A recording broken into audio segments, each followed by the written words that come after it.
నమస్తే, welcome to our channel. Jaganmohan Reddy అక్రమాస్తుల కేసులో కీలక పరిణామం చోటు చేసుకుందని చెప్పుకోవచ్చు. మరి ఈ అక్రమాస్తుల కేసు నుంచి తన పేరును తొలగించాలని ఐఏఎస్ శ్రీలక్ష్మి దాఖలు చేసినటువంటి డిశ్చార్జ్ పిటిషన్ను సుప్రీంకోర్టు కొట్టివేసింది. మరి ఈ పరిణామాన్ని ఏ విధంగా చూడాలి తెలుసుకునే ప్రయత్నం చేద్దాం. దీన్ని విశ్లేషించడానికి మనతో పాటుగా ఉన్నారు ప్రముఖ ఆర్థిక, రాజకీయ, సామాజిక విశ్లేషకులు అపసాని రాజేష్ గారు. నమస్తే సార్. నమస్కారం సార్, కూటమి ప్రభుత్వం అధికారంలోకి వచ్చిన వెంటనే అసలు కూటమి ప్రభుత్వం వేధిస్తుంది అధికారులని, అందుకే డిప్యూటేషన్ పైన వెళ్ళిపోతున్నారని చెప్పి చాలా ప్రచారం చేశారు సార్. కానీ రాజశేఖర్ రెడ్డి హయాంలోనే ఐఏఎస్లు కానివ్వండి, అధికారులందరూ రాజకీయ నేతలకి తలొగ్గి వాళ్ళ విధి నిర్వహణని దుర్వినియోగం చేశారని చెప్తూ ఉంటారు. దానికి ఉదాహరణ శ్రీలక్ష్మి గారని చాలా మంది చెప్తుంటారు. ఇప్పుడు అక్రమాస్తుల కేసులో కూడా శ్రీలక్ష్మి గారు డిశ్చార్జ్ పిటిషన్ వేయడం, ఆ పిటిషన్ కొట్టేయడం ఎలా చూడాలంటారు? ఇప్పుడు వాస్తవంగా ఆ రోజుల్లో శ్రీలక్ష్మి గారు ఒక మిరాకిల్గా చెప్పుకునేవాళ్ళు. యంగెస్ట్ ఐఏఎస్ టాపర్ ఆ రోజుల్లో. తను చాలా చిన్న వయసులో తన ప్రతిభ కారణంగా ఐఏఎస్ దక్కించుకోగలిగింది ఆవిడ.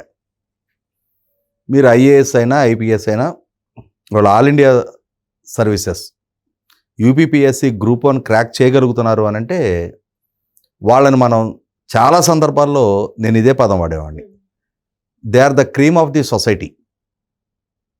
కొన్ని లక్షల మందికి, కోట్ల మందికి తాము కూడా ఐఏఎస్ ఐపీఎస్గా ఎంపిక కావాలని చెప్పని కోరికున్నా, కొన్ని లక్షల మంది ఆ రాత పరీక్షలకి హాజరైనా కొద్ది వందల మందికి మాత్రమే దక్కే సువర్ణావకాశం.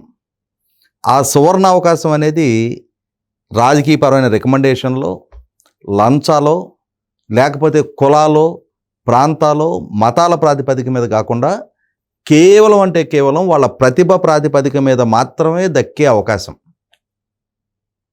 మరి అటువంటి ప్రతిభ కనపరిచి తన చదువు ద్వారా ఆ అవకాశం దక్కించుకున్న శ్రీలక్ష్మి గారు 100కి 100 పాళ్ళు తన చదువుని, తన పరిజ్ఞానాన్ని, తనకున్న హోదాని నాటి పాలకుల ఒత్తిడులకు లొంగారా, ఆమె స్వయంగా లంచగొండిగా మారాలనే ఉద్దేశంతో ఆమె ఈల్డ్ అయిందో తెలియదు, కానీ అంతటి ప్రతిభావంతురాలు జైలు పాలైంది. కారణం ఏంటి అంటే ఓబులాపురం మైనింగ్ ఇష్యూలో గాలి జనార్దన్ రెడ్డి ద్వారా ప్రతిపాదించబడ్డ బ్రాహ్మణి స్టీల్స్ కంపెనీ కోసం కేటాయించబడ్డ క్యాప్టివ్ మైన్స్లో నుంచి ఆ క్యాప్టివ్ అనే పదాన్ని తొలగించడం వల్ల అతను ఆ మైన్లో ఉన్న ఓరుతోటి ఒక స్టీల్ ప్లాంట్ ఎస్టాబ్లిష్ చేస్తాను అని చెప్పిన ప్రభుత్వం నుంచి భూములు కేటాయింపు చేసుకున్నా కూడా ఆ సంస్థ ఏర్పాటు కాకుండా అతను స్వయంగా ఆ మైన్లో ఉన్న ఓరు మొత్తం తవ్వేసుకున్నాడు. అతను ఆ అక్రమ మైనింగ్కి పాల్పడటానికి అతనికి కేటాయింపు చేసిన ఆ మైను, ఆ క్యాప్టివ్ అనే పదాన్ని ఆమె తొలగించడం వల్ల అతనికి ఆ దోపిడీకి ఆస్కారం కలిగింది అనే ఆరోపణతోటి మొట్టమొదటిగా ఆమె ఆ రోజు మైనింగ్ సెక్రటరీగా, అదే కేసులో నాటి మైనింగ్ మినిస్టర్ సబితా ఇంద్రారెడ్డి గారిని కూడా అక్యూజ్డ్గా చేర్చారు. చేర్చినా సరే నోట్ ఫైల్లో ఆమె రాసిన రిమార్కు ఈ దోపిడీకి సహకరించే విధంగా కాకుండా ఈమె క్యాప్టివ్ అనే పదాన్ని తొలగించడం ద్వారా, అంటే సబితా ఇంద్రారెడ్డి గారి దగ్గర నుంచి ఫైల్ మళ్ళీ రిటర్న్ ప్రిన్సిపల్ సెక్రటరీకి వచ్చిన తర్వాత అక్కడ ఆమె ఈ పదాన్ని తొలగింపు చేశారు అని చెప్పని, అంటే తెలిసి ఒక తప్పుకి ఆ రోజు నాటి ముఖ్యమంత్రి వైఎస్ రాజశేఖర రెడ్డి గారు ఆదేశాలు ఇచ్చారే అనుకో, ఇస్తే ఆయన రాతపూర్వకంగా ఇవ్వాలి, కానీ ఆయన ఓరల్గా చెప్పారు. కానీ మీరు రాతపూర్వకంగా కమిట్ అయ్యారు. అలా కమిట్ అయినందుకు మీకేం దక్కిందో, వాళ్ళు మీకు ఏమి ఇచ్చారో ఆ తర్వాత సంగతి. కానీ అలా కమిట్ అయినందుకు మీరు జైలు పాలయ్యారు కదా, మీ కెరీర్లో ఒక బ్లాక్ స్పాట్ లాగా మిగిలిపోయింది కదా. ఒక ఐఏఎస్ అధికారిని, మహిళా అధికారిని, అంతటి ప్రతిభ కనపరిచి ఆ అవకాశం దక్కించుకున్న అధికారిని తాను తన విధుల నిర్వహణలో చేసిన తప్పు కారణంగా తానే జైలు పాలవటం అని అంటే రేపు రోజున ఒక జీవితకాలపు మాయన మచ్చ కదా అది. రేపు వాళ్ళ పిల్లలు కూడా ఎక్కడికైనా వెళ్ళినప్పుడు పలానా అధికారిని పిల్లలు అని చెప్పుకున్న క్రమంలో ఓహో ఆ రోజుల్లో జైలు పాలైంది మీ అమ్మైనా అనే అపప్రద వాళ్ళు కూడా ఎదుర్కోవాలి కదా. వాళ్ళ భర్త దగ్గర నుంచి అందరూ. అంటే ఇటువంటి వాటికి ఆస్కారం కలిగించిన శ్రీలక్ష్మి గారు. ఆ తర్వాత జగన్మోహన్ రెడ్డి గారు అక్రమాస్తుల కేసుల్లో కూడా పెన్నా సిమెంట్స్కి వాళ్ళకి ఆయాచితంగా సున్నప్రాయ గనుల కేటాయింపు విషయంలో కూడా ఆ కేసులో కూడా ఆమె ఛార్జ్షీట్ ఫైల్ అవ్వడం జరిగింది. అలా ఫైల్ అయిన నేపథ్యంలోనే ఈ మధ్యకాలంలో ఓపులాపురం మైనింగ్ ఇష్యూలో గాల్జానాథ్ రెడ్డి వాళ్ళని గిల్టీగా నిర్ధారణ చేసిన ఆ కేసులో అప్పటికి ఈమెని కేసు నుంచి విముక్తి చేశారు. ఆ విముక్తి చేసిన నేపథ్యంలో శ్రీలక్ష్మి గారు ఆ కేసులో శిక్ష ఎదుర్కోలే. కానీ అంతిమంగా ఆ కేసు విషయంలో కూడా సిబిఐ సుప్రీంకోర్టులో సవాల్ చేయడంతో సుప్రీంకోర్టు ఆదేశాల మేరకు మళ్ళీ కేసు మెరిట్స్ ప్రాతిపదిక మీద ఇవాళ సిబిఐ న్యాయస్థానంలో ఓబులాపురం మైనింగ్ ఇష్యూలో కూడా శ్రీలక్ష్మి గారి మీద విచారణ జరుగుతూ ఉంది. అలాగే ఇప్పుడు జగన్మోహన్ రెడ్డి అక్రమాస్తుల కేసులో కూడా ఆవిడ నన్ను కేసు నుంచి విముక్తురాలను చేయండి అని చెప్పని క్వాష్ పిటిషన్ ఫైల్ చేశారు. ఆ క్వాష్ పిటిషన్ ఫైల్ అయిన నేపథ్యంలో అంతిమంగా హైకోర్టు వరకు ఈమె అభ్యర్థన పరిగణలోకి తీసుకునే నేపథ్యంలో ఆమె స్వయంగా సుప్రీంకోర్టుని అప్రోచ్ అయ్యారు. సుప్రీంకోర్టు కూడా ఆమె కేసు మెరిట్స్ ప్రాతిపదిక మీద విచారణ జరిపి ఆమె ప్రమేయం ఉందని చెప్పి నిర్ధారణ చేసుకున్న తర్వాత ఇవాళ క్వాష్ చేయటానికి నిరాకరిస్తూ ఒక ఆదేశాలు ఇచ్చారు. అంటే ఆమె పేరు మీద ఆ మోపబడిన ఛార్జెస్ మీద విచారణ జరిపే అవకాశం అధికారం సిబిఐ కలిగించారు. ఇవాళ జగన్మోహన్ రెడ్డి గారు అలాగే ఆ కేసులో ఉన్న సహనిందితులు ఆయన మీద 11 ఛార్జ్షీట్లు ఫైల్ అయి ఉన్నాయి. ఈ 11 ఛార్జ్షీట్లకు సంబంధించి ఓవరాల్గా ఆ కేసులో ఒక్కొక్క ఛార్జ్షీట్లో ఆయన A1గా, విజయసాయిరెడ్డి అక్యూజ్ నెంబర్ 2గా ఉన్నారు. మిగిలిన ఒక్కొక్క కేసుకు సంబంధించి చాలామంది అక్యూజులు ఉన్నారు. వీళ్ళందరూ కలిపి వివిధ సందర్భాల్లో క్వాష్ అండ్ డిశ్చార్జ్ పిటిషన్లు 130 ఫైల్ చేశారు. ఆ 130 పిటిషన్ల భవితవ్యం తేలితే కానీ ఈ అసలు సిసలు ఈ కేసు ట్రయల్ స్టేజ్కి రాదు. ప్రధాన కేసు ఇన్ని సంవత్సరాలుగా జగన్మోహన్ రెడ్డి గారికి బెయిల్ దక్కి నాకున్న అవగాహన మేరకు ఇప్పటికీ 12 సంవత్సరాల 4 నెలల 26 రోజులు పూర్తయింది. 24 రోజులు, 12 సంవత్సరాల 4 నెలల 24 రోజులు పూర్తయింది. మరి ఇన్ని రోజులు ఇన్ని సంవత్సరాల పాటు ఈ కేసులు విచారణ స్టేజ్కి కూడా రాకుండా అడ్డుకుంటూ ఇవాళ ఈ కేసులో ఉన్న వ్యక్తులందరూ కూడా ఎవరెవరు ఉన్నారు?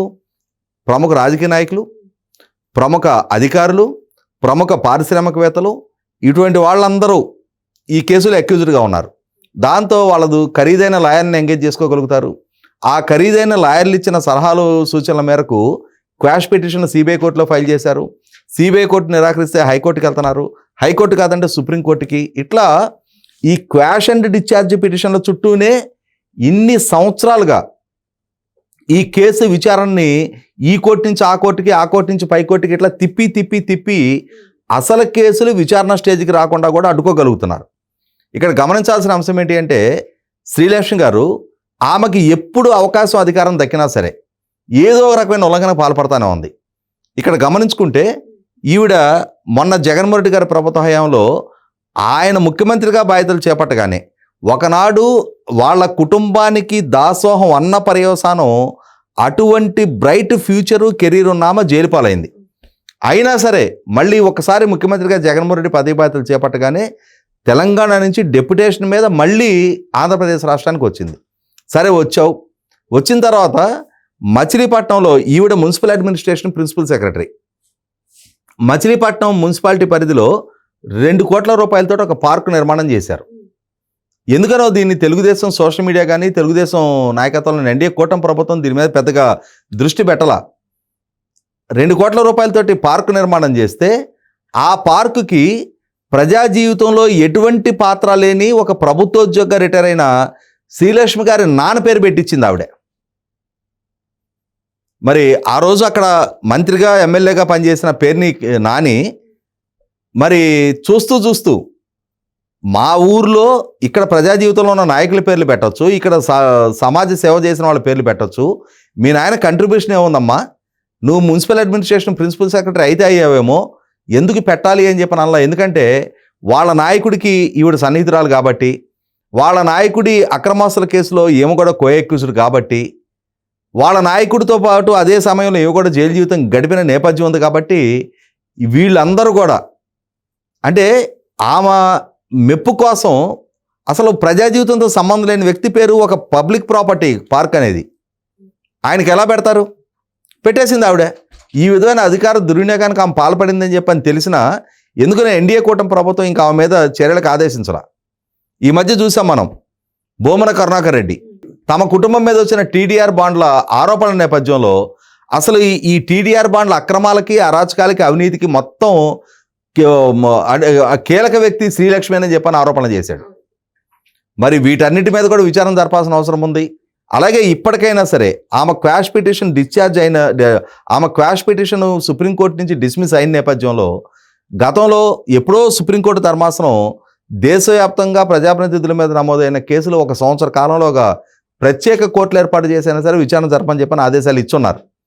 ఆ ఆదేశాలను పరిగణలోకి తీసుకొని అవసరమైతే ప్రత్యేక కోర్టులు ఏర్పాటు చేసి రోజువారీ ప్రాతిపదిక మీద విచారణలకి టేకప్ చేసి కనీసం ఇప్పటికైనా సరే జగన్మోహన్ రెడ్డిని వ్యక్తిగత హోదాలో ఆయన విచారణకు హాజరై తీరాలి, వ్యక్తిగతంగా హాజరై తీరాలి, ఆయనకి ఇచ్చిన మినహాయింపును రద్దు చేసి ఆ రోజులో ముఖ్యమంత్రి విధుల నిర్వహణ కోసం ఆయనకు వెసులుబాటు ఇచ్చినా సరే ఇవాళ ఆయన ముఖ్యమంత్రి పదవి నుంచి దిగిపోయి సంవత్సరం అయిన నేపథ్యంలో ఇప్పటికైనా సరే ఆయనని ఈ వ్యక్తిగత హాజరు నుంచి మినహాయింపించి ఈ కేసుల విచారణ వేగవంతం చేసి ఇప్పటికైనా సరే వాళ్ళు చేసిన తప్పొప్పులకి ఏం శిక్ష విధించాలనేది న్యాయస్థానం ఒక సమర్థవంతమైన నిర్ణయం, సత్వరం ఆ నిర్ణయం వెలువరించాలని చెప్పని కోట్లాది మంది ప్రజలు ఎదురు చూస్తూ ఉన్నారు. ఓకే సార్, మరో అంశంతో మళ్ళీ కలుద్దాం. Thank you sir.